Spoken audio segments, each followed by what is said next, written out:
در برنامه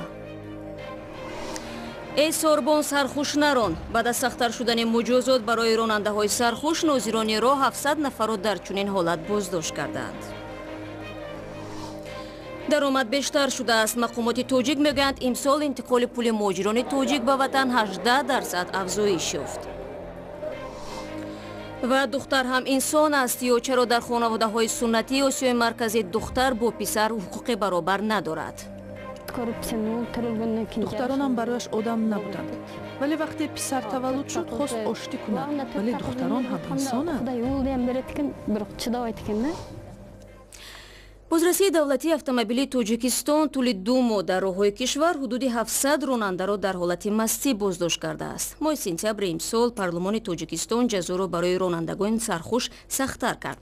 15 شبانه روز حبس و یا از 15 تا 30,000 سومانی جریمه. وزارت کارهای داخلی توجیکستان میگوید بیشتر راننده‌های بازداشت شده حبس را انتخاب کردند.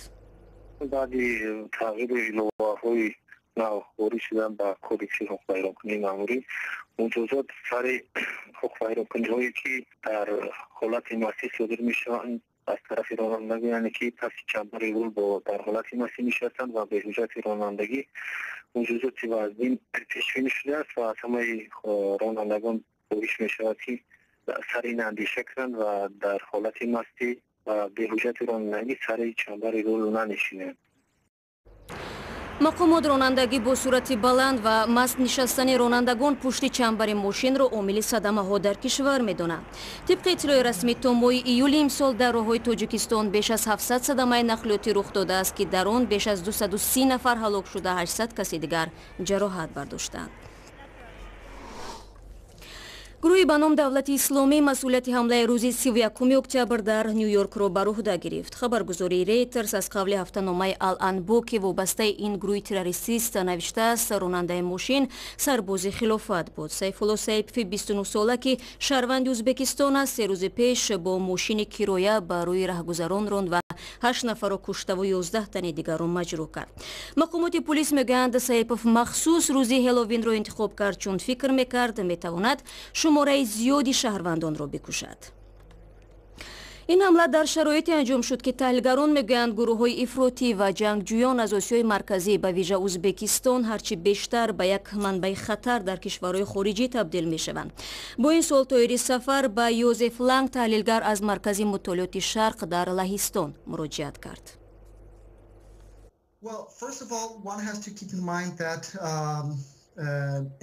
ما باید در یاد داشته باشیم در سوریه و عراق تندروان از تمام کشورهای آسیای مرکزی هستند، نه فقط از ازبکستان. عین زمان حمله هایی که امسال در استانبول، سنت پترزبورگ و استکهلم و اکنون در نیویورک صورت گرفتند در واقع یا از طرف شهروندان ازبکستان یا ازبک تباران انجام شدند. چند سبب است. اول اینکه ازبک ها در مقایسه با دیگر ملت های منطقه زیادتر هستند. دوم تعقیب گروه های اسلامی نظر به هر جای دیگر آسیای مرکزی در ازبکستان زیادتر است و این هم سبب تندرو شدن افراد می شود. آنها بعد از افراطی شدن به خارج می روند و فعالیت های افراطگرایانه خود را آنجا ادامه می دهند. این اشخاص می دانند که در ازبکستان که نظارت مقامات انتظامی بسیار زیاد است، پیش بردن فعالیت افراطگرایی هم بسیار مشکل است.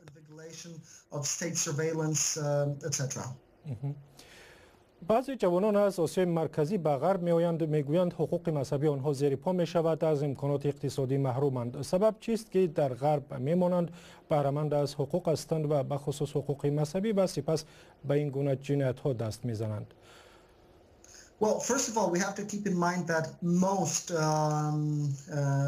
باید فراموش نکنیم که بسیاری از آنهایی که از آسیای مرکزی از ترس تعقیب برای عقاید دینی به اروپا می آیند و پناهنده می شوند به عملهای تروریستی دست نمی زنند.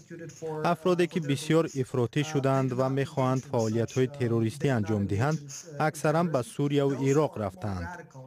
قبلا آنها به افغانستان و پاکستان رفته به گروه های افراطی و تروریستی شامل می شدند و در صف این گروه ها می جنگیدند. آنهایی که از ترس تعقیب برای عقیده های دینی به اروپا و آمریکا می روند اکثرا به فعالیت های تروریستی دست نمی زنند. یگانه قضیه در استکهلم بود که یک نفر در آنجا پناهگاه گرفت و سپس به فعالیت تروریستی دست زد. در سنت پتربورگ هم مهاجران کاری حمله انجام دادند. در قضیه نیویورک هم فردی داخل است که به احتمال غالب همچون مهاجر کاری به آنجا رفته است.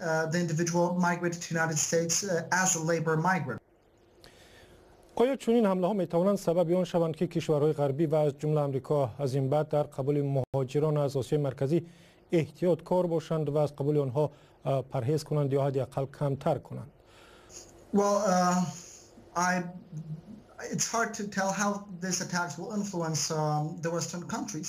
بسیاری از ازبک هایی که به آمریکا رفتند اساساً برای کار به آنجا مهاجرت کردند.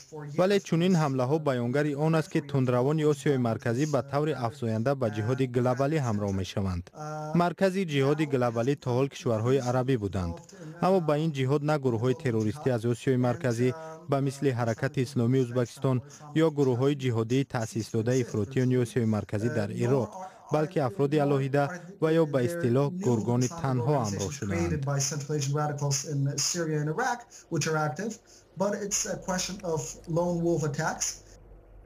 شکل کامل این مصاحبه و صحبت خواهر سیف الله سیپوف متهم در حمله نیویورک به همین زودی ها در سامانه ما www.azadi.org و کانال ما در یوتیوب آزادی ویدیو نشر می شود. رو می‌آوریم به موضوعهای دیگر. مبلغ‌های انتقال داده مهاجران کاری توجیک از روسیه به تاجیکستان در 9 ماه سال روان 18% بیشتر شده است. در این باره شریف رحیم‌زاده رئیس کمیته مالیه و اقتصادی مجلس نمایندگان کشور در پی یک نشست خبر داد. در 4 سال اخیر این بار نخست است که پول فرستاده مهاجران به وطن زیاد شد و به 1 میلیارد و 700 میلیون سومانی رسید. در سال 2014 بنابر بحران مالی در روسیه و اخراج 300,000 مهاجران تاجیک حجم انتقال پولی آنها با یک بارگی پایین رفت. در جامعه های سنتی آسیای مرکزی تبعیض جنسی از مشکلات عمده باقی میماند. تاکنون در خانواده ها به تولد پسر اولویت میدهند و زن دخترزا پیوسته مورد فشار شوهر و پیوندان او قرار میگیرد. هنوز عقیده پابرجاست که مرد دوام دهنده نسل است. قهرمان گزارش نوبتی ما نیز تنها بعد فرزند چهارم صاحب پسر گشت، ولی این طفل در انتظار زمان به دنیا آمد که پدر خانواده از بری چند دختر خردسالش گذشت. اقنور با کودکان زیادش در یک خانه گیلی در کناره بیشکک به سر میبرد. او 4 دختر و 1 پسر خرد دارد که دیر باز انتظارش بودند. اقنور به اینجا با امید زندگی بهتر 4 سال پیش از دهه آمد. اون زمان او حتی تصور نمیکرد که روز 5 فرزندش رو به تنهایی کلان میکند. شوهر اقنور همیشه پسر میخواست، ولی تقدیر یک پی دیگر برایشان دختر را نصیب میکرد. همین سبب شد که در میان زن و شوهر جنجال آغاز شد. وقتی اقنور فرزند پنجمش را انتظار بود، تشخیص اولتراسادایی جنین را دختر گفت. پدر خانواده به غضب آمد و عائله را ترک کرد.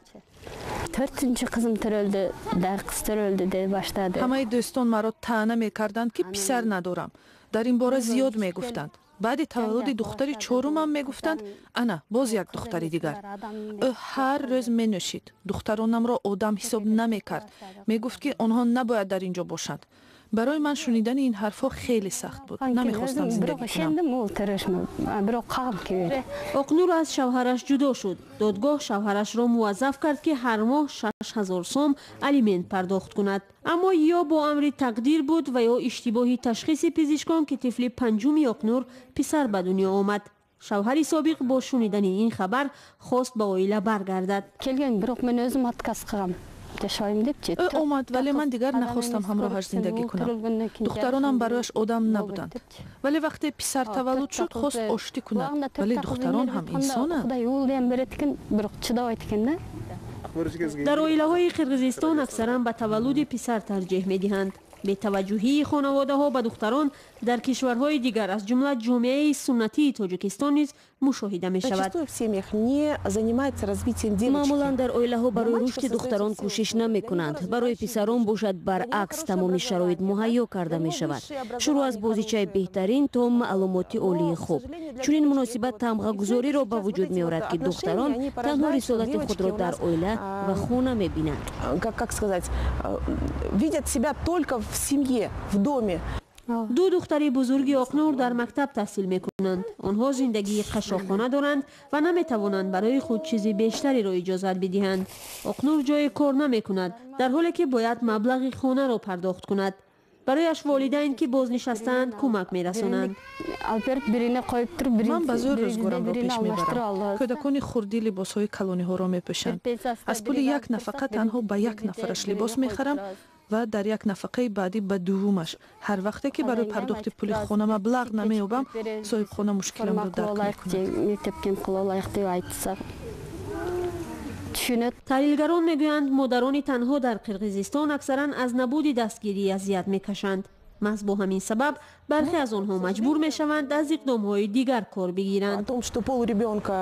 متاسفانه با شنیدن آنکه جنسی جنین دختر است، آنها اسقاط حمل میکنند.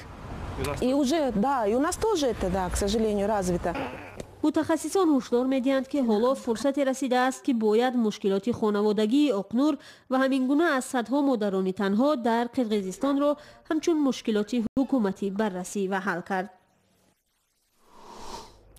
روز 4 نوامبر در دوشنبه چمپیون تاجیکستان دسته استقلال دوشنبه با برنده جام اتحادیه آسیا دسته نیروهای هوایی عراق ایر فورس در تاجیکستان قواآزمایی خواهد کرد. خبرنگار ما امردین اولیموف درباره آمادگی‌های دسته به این بازی حل کننده گزارش تهیه نمود.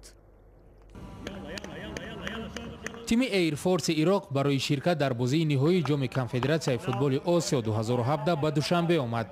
ایر فورس برنده فعلی جام AFC بوده با دسته استقلال تاجیکستان بازی خواهد کرد. هیئت 40 نفره عراقیان 30 اکتبر وارد دوشنبه شدند و تا آغاز مسابقه در ورزشگاه مرکزی پایتخت تمرین میکنند. وصلت بعثة نادي القوات الجوية يوم أمس الساعة 1 ليلا. طبعا ما ساعت 1 شب به دوشنبه رسیدیم. به دلیل بد بودن باد و هوا در عراق سفر ما کمی تأخیر کرد. دسته ما همه‌جانبه آمادگی می‌بیند.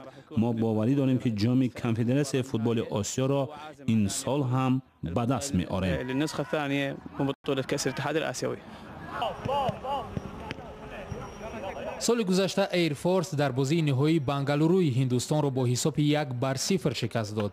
این سال هم در برابر استقلال این دسته عراقی از بین 54 باشگاه آسیا به دوره فینالی راه یافته است.